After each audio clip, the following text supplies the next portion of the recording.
All right, we are back on Zoom today after minor technical difficulties. This is amazingly not getting any easier for any of us over the past few weeks. But Mitchell Forty's down there. David Rowe, kind enough to join us today. So the first few ones of these we've done, obviously, are names that most of the people watching recognize from their days playing football or basketball at Missouri. A lot of people in Columbia definitely know David, maybe more of you for a different reason, but back in the day, back when I was in school, actually even a couple years before, so it's been a while.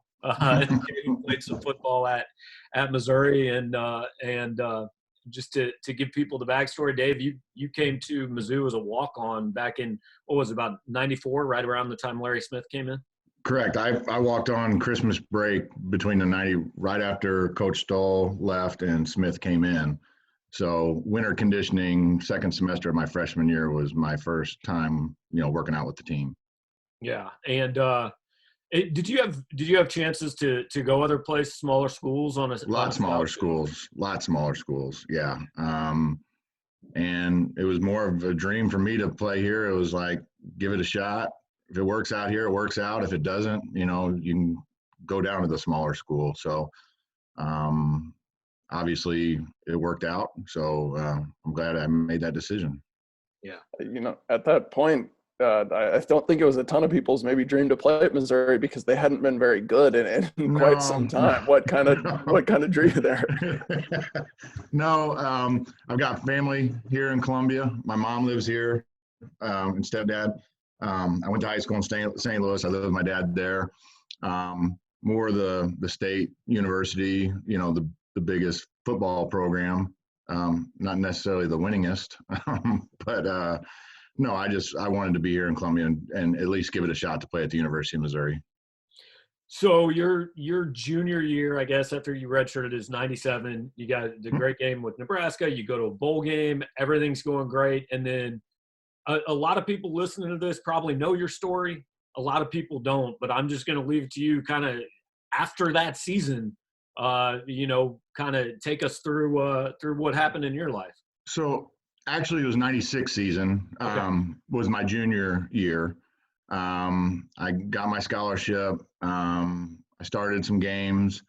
Thought everything was, doing great. That was the dream came true, honestly. Coach Smith had always told me if I worked my way into the 2 deep depth chart, you'd get a scholarship. And I did that in the spring of '96, played the '96 season. Christmas break of '96, I had a lingering lump around my collarbone. That's the only thing I had. There was no side effects other than that. I was healthy, working out. And then on the advice of my stepfather and some other people say, hey, why don't you get that checked out? We did a biopsy and ultimately came back that I had non-Hodgkin's lymphoma. So there we stand, start of, winter conditioning of '97, going that spring, and I had to sit out. I couldn't play, going through chemo treatments. Then that summer, of all places, I go up to Omaha, Nebraska to get a bone marrow transplant. My lead nurse on my transplant, her son played for Nebraska, so obviously that was some fun banter back and forth. There's not a lot going on in Omaha, Nebraska. Well, you probably enjoyed it. The AAA Royals were there, I guess, then. And when I was up there, the College World Series was going on when I had my transplant up there, my bone marrow transplant. So other than that, there wasn't a heck of a lot going on. Maybe the spelling bee championship on ESPN. So, I mean, at this point in time, and like I know there's different level. Everybody hears cancer and thinks the worst. Obviously, there's different levels of that. So, where were you at I know you always wanted to come back and play football, but is playing football a priority here, or is I don't know if I'm going to make it? Yeah, that was. I think there were several aspects of that summer. Obviously, talking to family, friends, coaches, you're 21 years old. You just kind of earned your spot on a team and somewhat became relevant as far as playing. And, we had talked about, and with my doctors here in Omaha, they said, our goal is to get you to save your life, basically. And, football is, that's whatever, basically there was a lot of talk that summer of 97 in Omaha, like, you're never going to play again. And I said, well, that's kind of what my goal is, to get out of here so I can play. And, I'm not going to get back to where I was from the 96 season, but I want to be a part of this team. There was, I think, 21 seniors on that team that, were pretty bonded, pretty tight. And, I don't know, that was just like the light at the end of the tunnel, something I could shoot for, a goal of mine. Yeah, of course I wanted to live, but I was 21 and football was kind of the number one priority back then. So I go through my transplant, and there's a day on the calendar. I said, I got to be out of the hospital on this day. And the nurses looked at me like, you're crazy. I mean, we've never had a transplant patient get out in that amount of time. I said, well, I am leaving then. And anyway, they count from your transplant day, they kind of count that as like your new birthday. And whatever day I had chosen, I was counting that down. And on that day, honestly, they cleared me. My counts had come back, and they said, you can go. And I had to get a catheter taken out of my chest. And they did that. We loaded up the car, headed back, trying to make it back to Columbia. That night was Brock Lebo's birthday at Johnny's Beanery. And our car broke down in between Omaha and Columbia. So anyway, I didn't make it back, but eventually did. Came back, started working out with the program, with the summer conditioning the best I could.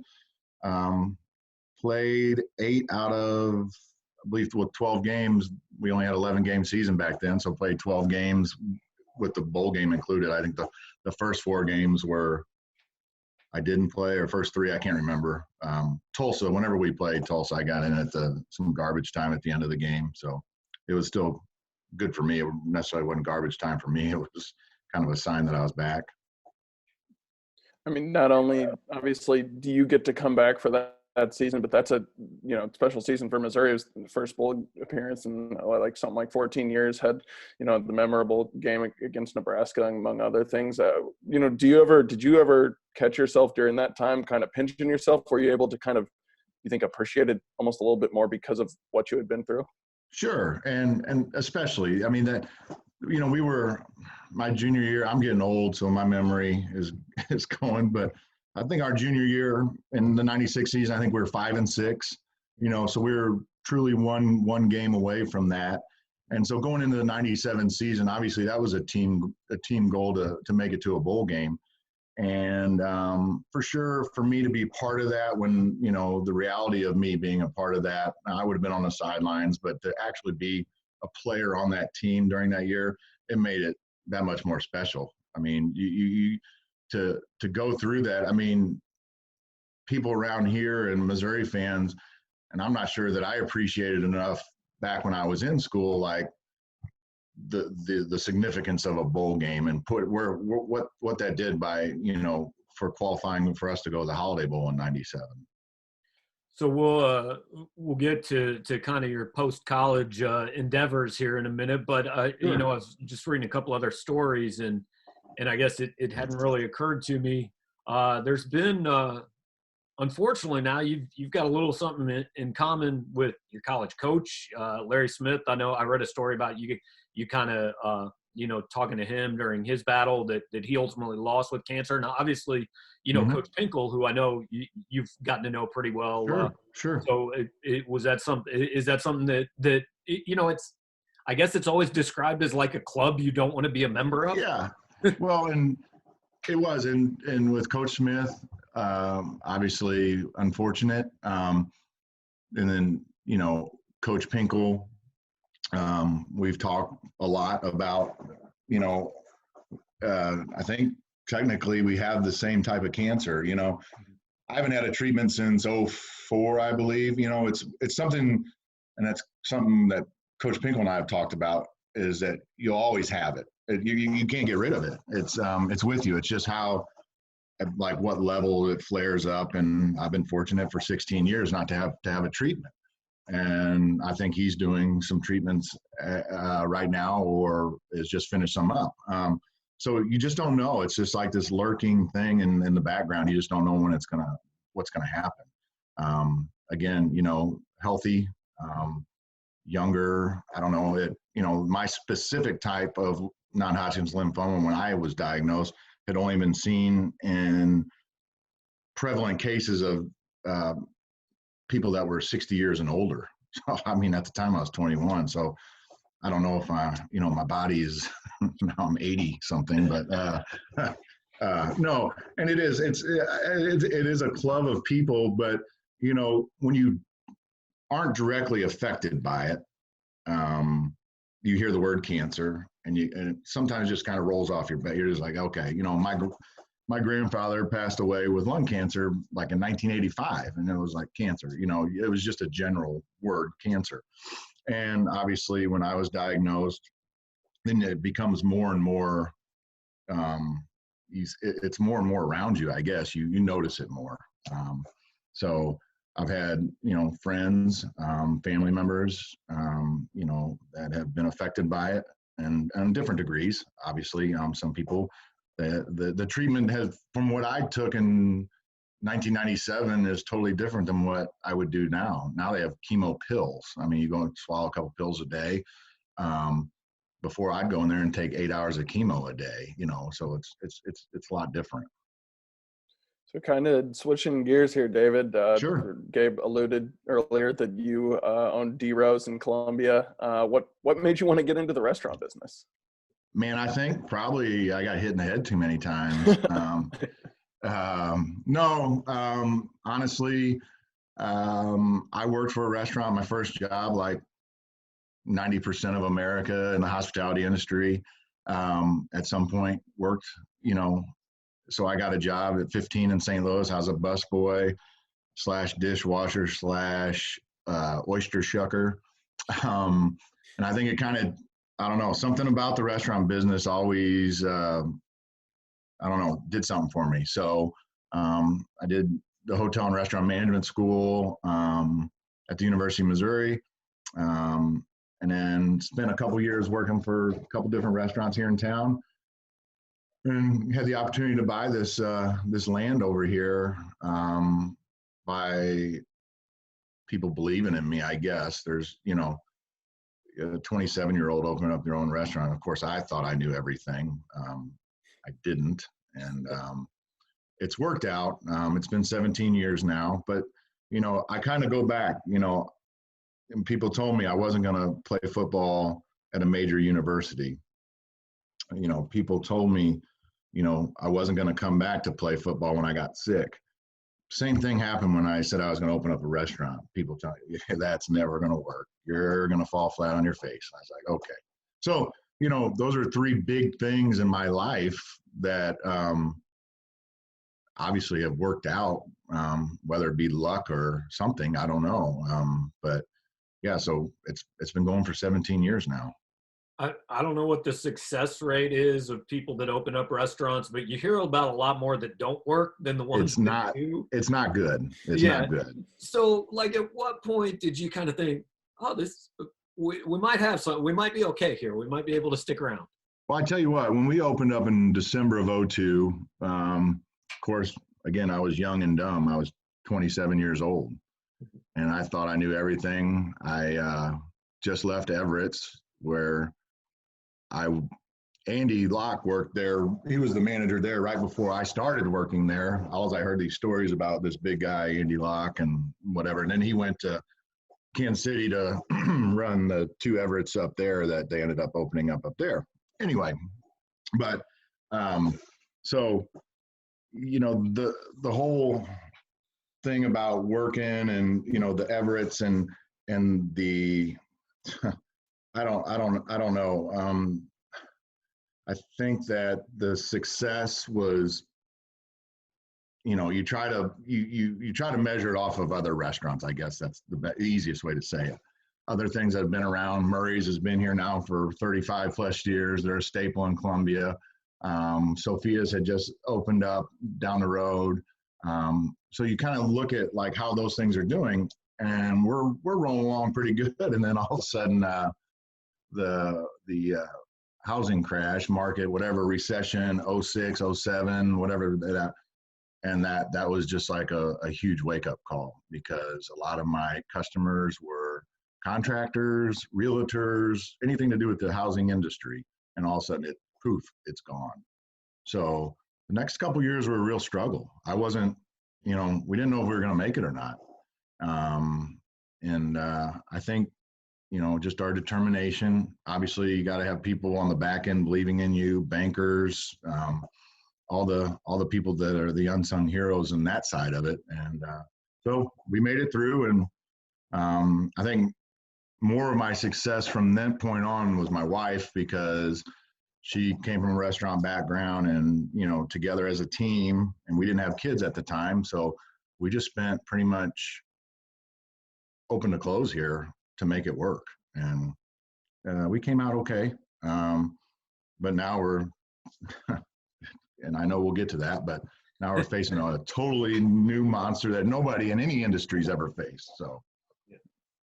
Yeah, I guess that kind of leads to the logical next question. I mean, going through that in the last recession, kind of the housing crisis, prepare you at all for anything like this? Is there a playbook you can look back to, or is this just completely different? Yeah, I don't think so. That was a gradual, things were happening over time. This was like somebody just turned the water faucet off.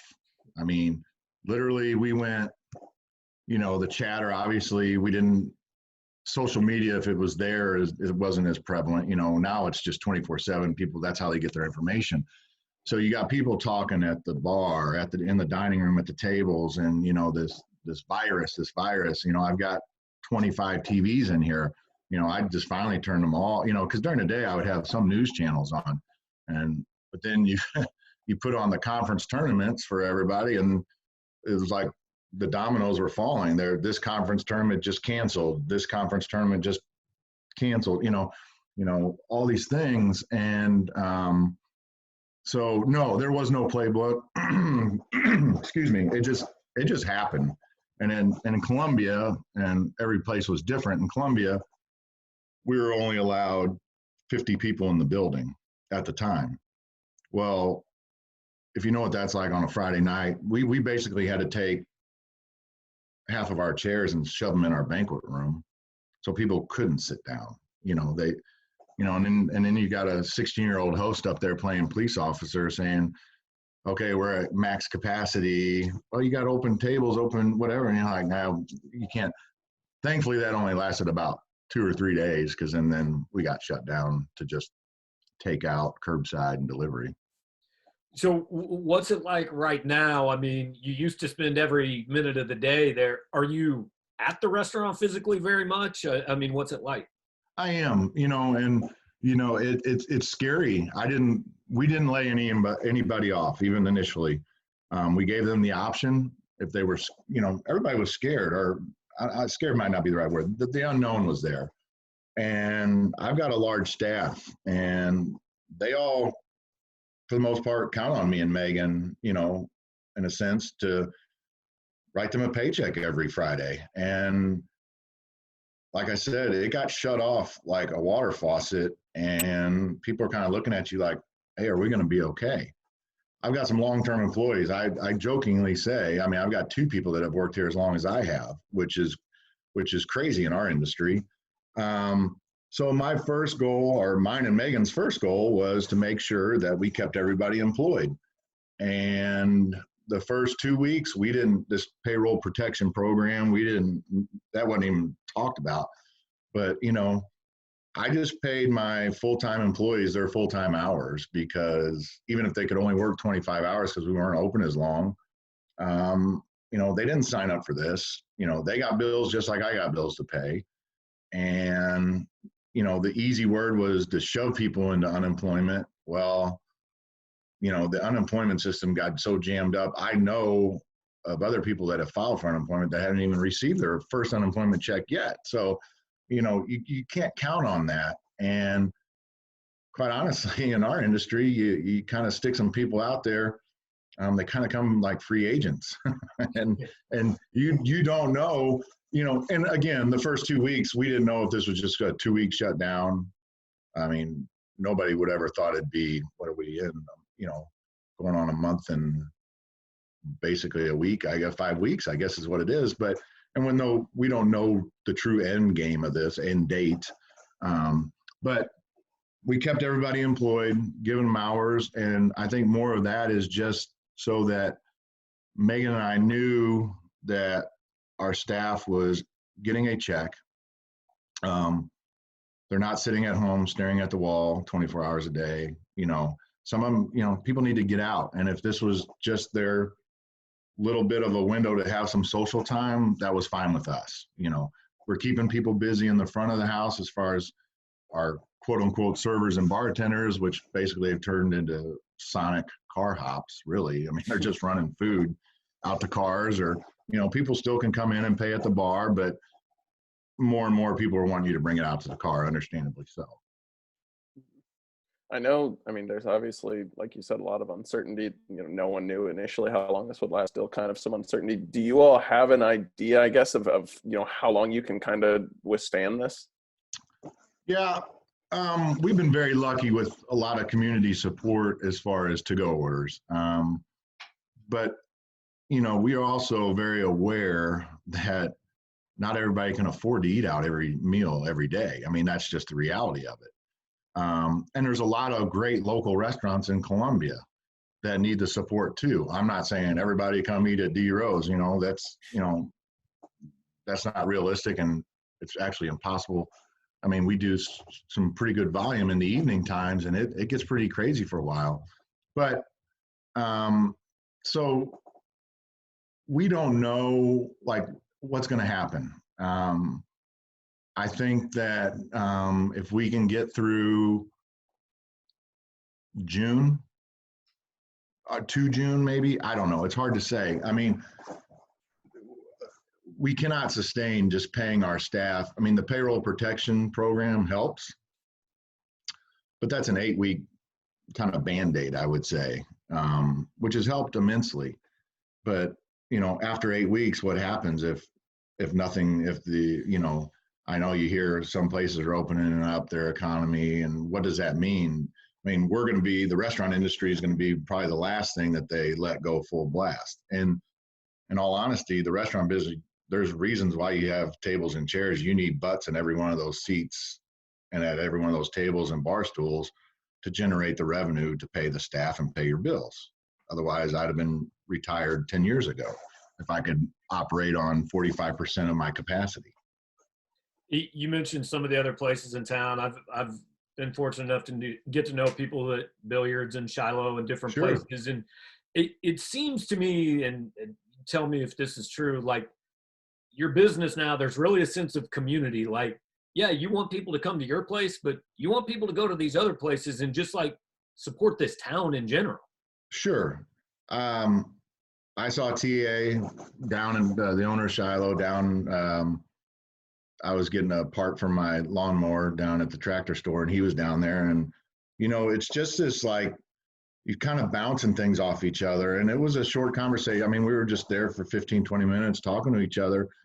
And everybody's business is structured a little different, obviously. TA, he kind of gets the best of both worlds. He gets, an older clientele early, and then he gets the kids later. And well, guess what? All the kids got sent home for the semester. Guess what? They just put summer school online only. So there's a fear, and you can see that. And there's, there's other couple of owners that we've talked to, like, hey, what are you doing? What are you doing? And everything is so it's new for everybody. There is no like the whole playbook thing. There just isn't like a manual. Everybody wants to give their advice. And wants to, there's restaurants that really weren't set up for to-go business. They never thought they would have to count on to-go as the only way they generate revenue. And then all of a sudden they have to figure out how to do bulk to-go orders rapidly, and now, or a delivery service. And that's a whole nother thing. Integrating your menu. I mean, people just don't understand integrating a menu online is just not like clicking a button. You've got to work with these companies. It costs money. Just little tiny things. Your paper products, everything's on styrofoam now. It's not on real plates and real silverware. So there's a lot of things. But I do think what you were saying, that as a whole in the hospitality industry, it'd be nice if we could all sit together, but we can only get 10 people in a room and we have to be 6 feet apart. So we can't, I guess we could all get on Zoom. But it'd be nice to really honestly sit there and just kind of vent / share some ideas with each other. I mean, I've got a friend that owns a bar right up the street. He's been shut down because he's got food, but he's not known for his food. It's there to complement his bar business, which is his business model. And we're exactly the opposite. I do 85% food and 15% alcohol, and I'm guessing he's the flip of that. But we still talk to each other about things we're doing, things we should do. The scary part is, and some people don't understand that, some of these restaurants went in and laid everybody off that first week. And the ones that went on unemployment and are getting unemployment are making more money than what they were making when they were working. So they've been incentivized to go get those people and say, hey, I got my payroll protection program. Do you want to come back to work? And they're like, hey, yeah, why don't you talk to me in 8 weeks when the federal funds on the unemployment run out? It's a mess. And that's part of the reason I didn't want to let some of my staff go. I mean, I could have justified it, but I didn't want to put them in the system. And then when you need them, they're like, hey, man, I'm making $850 a week. I made $400 a week when I was working for you. So it's tough. And I think when they lift the ban, it's going to be a scramble because some, not just restaurants, some businesses, they're not going to have any staff. I mean, which I don't know. That's a whole nother nightmare and a whole nother thing. But as far as the hospitality industry, we've been one of the hardest hit initially. You drive by Stony Creek Inn and you see 3 cars there. It's crazy, and it's an eerie feeling. I mean, we've lost all of our banquets and caterings from up until now. And now just every week, the next week cancels all, because they're not going to be able to do it. Kind of a little bit more of a lighthearted question for me. I wanted to plug my favorite item on the D Rose menu, which is your wings. So I was curious, what was the inspiration for that wing recipe? Where did that come from? That's funny because we have a huge smoker out back, and we smoke ribs, we smoke brisket, we do other things, do specials. And in all honesty, it was probably 12 years ago. My kitchen manager and I are like, let's smoke some wings. Let's just see what happens. It's probably nothing, but whatever. So we did it, and we kind of ran it as a special on the weekends. And then people were like, hey, we had those wings, and it just turned into it. And then we started smoking them, put them on the menu. And I haven't eaten one probably in 6 years, but it's just, I see them every day. But it's that thing that, I mean, if you think about restaurants, they've got kind of a signature item sometimes. They go, oh, have you ever eaten at so-and-so? Oh, yeah, they've got that one dish.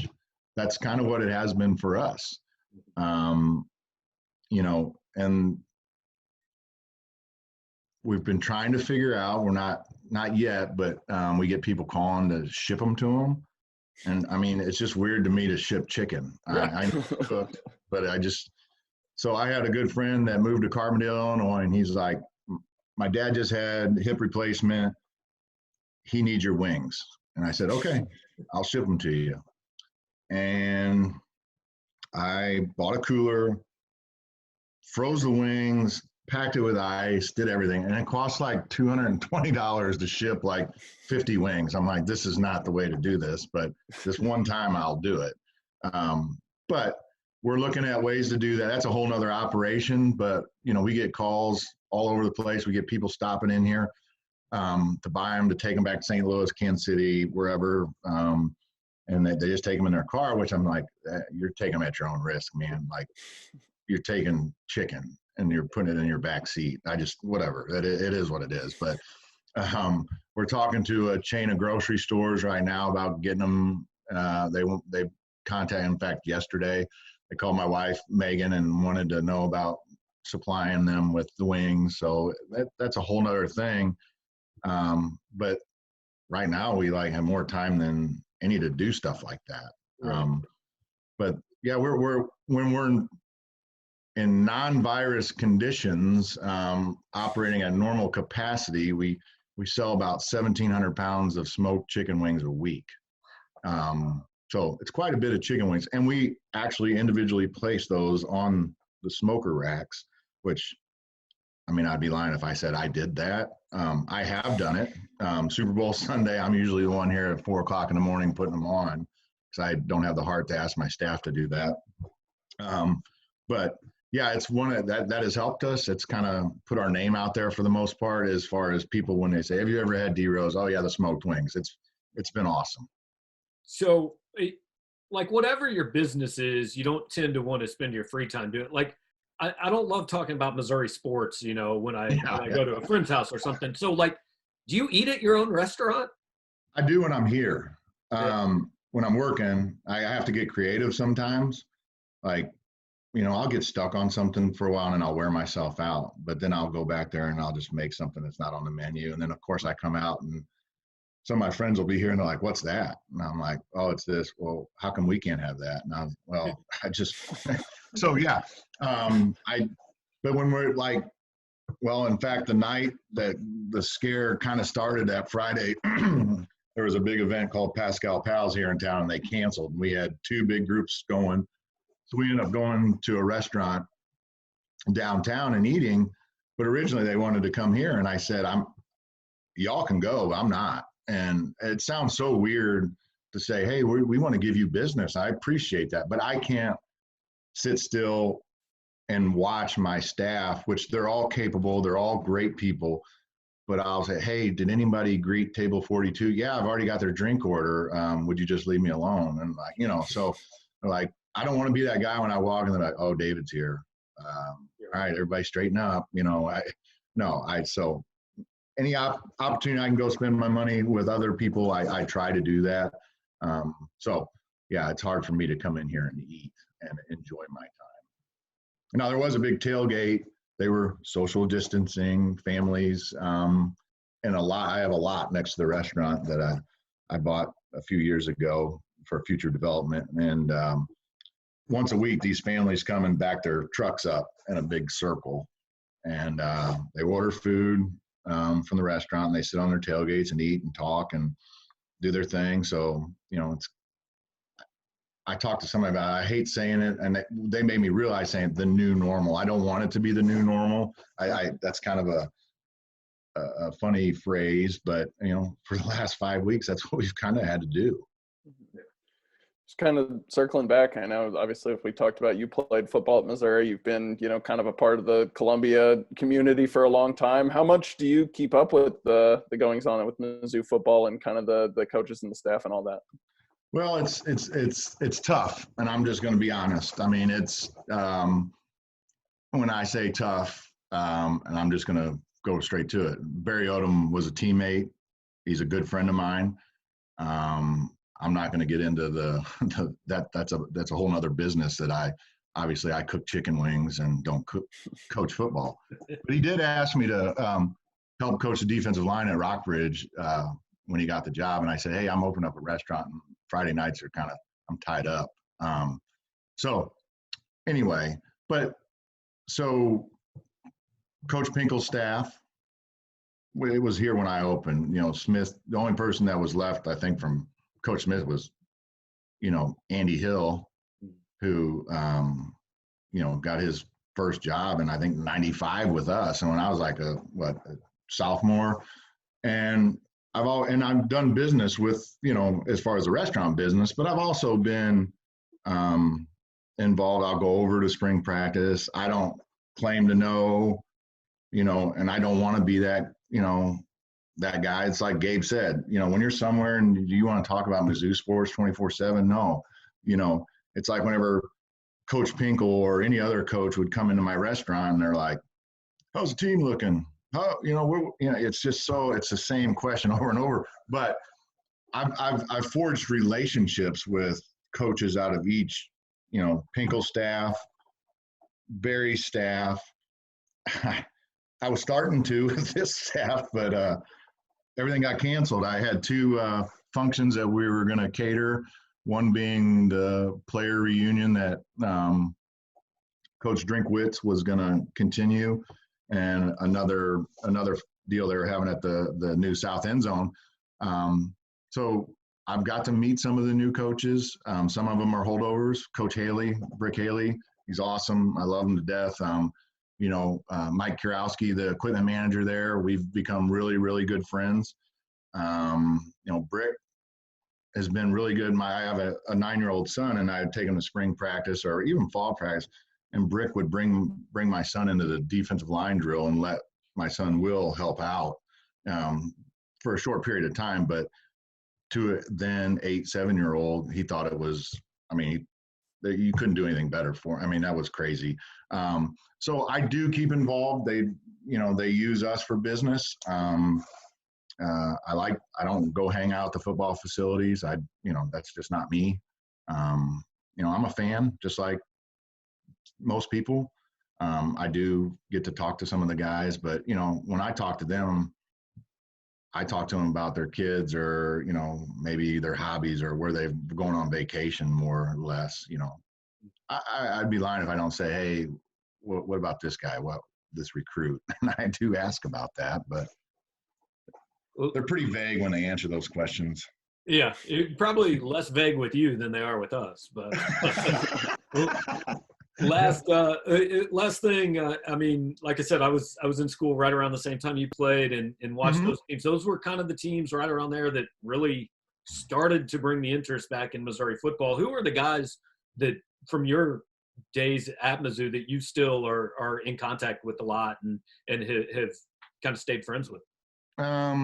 It's crazy. I was really thinking about that this morning before we got on here. Just to think about, especially our 97 team, that whole offense was probably all Missouri guys. The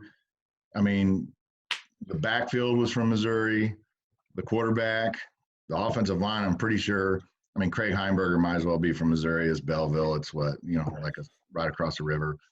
And then you had Murch playing receiver. You had Kent Lehman playing receiver. It was crazy. So anyway, yeah, I still talk to Rhino, Brock, when he decides to stay in the United States long enough. He's over in Italy now. It's hard to keep up with him. He'll just pop in. And so Mike Morris obviously still lives here in town. There's guys even on the team, after I graduated, that are in town, and our kids play together on sports teams. So there is they'll just pop into the restaurant. There'll be guys that I haven't seen for 20 years. They just pop into the restaurant. But there's a good core of guys that were seniors.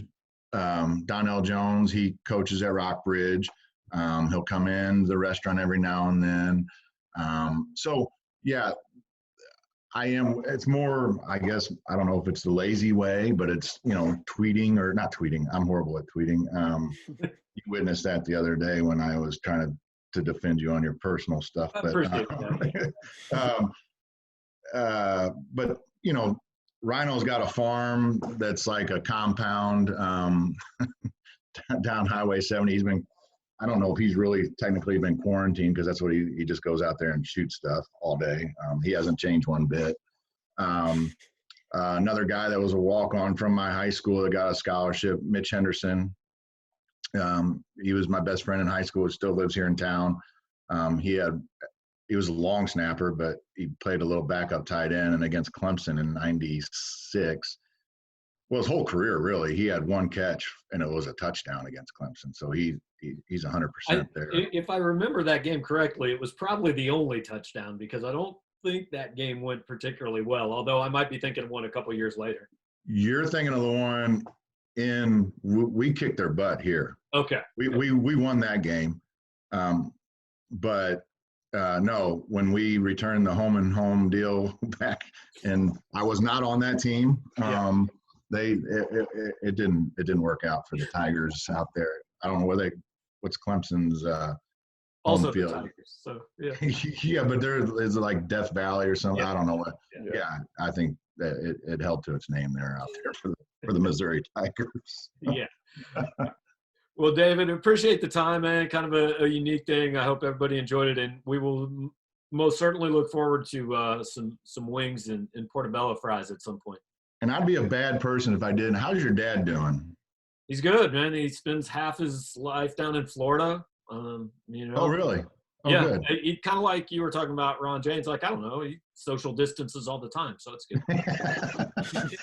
No, he was when I earned my scholarship and then went through some of my battles with the sickness. He was when he was working for the Star. He was one of my favorites to talk to. So tell him I said hi.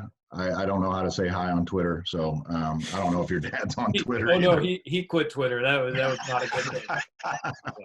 Yeah, understandable. All right. Well, appreciate it, David. Thanks for the time. All right. David. Catch up. Thank you, guys. Have a good one.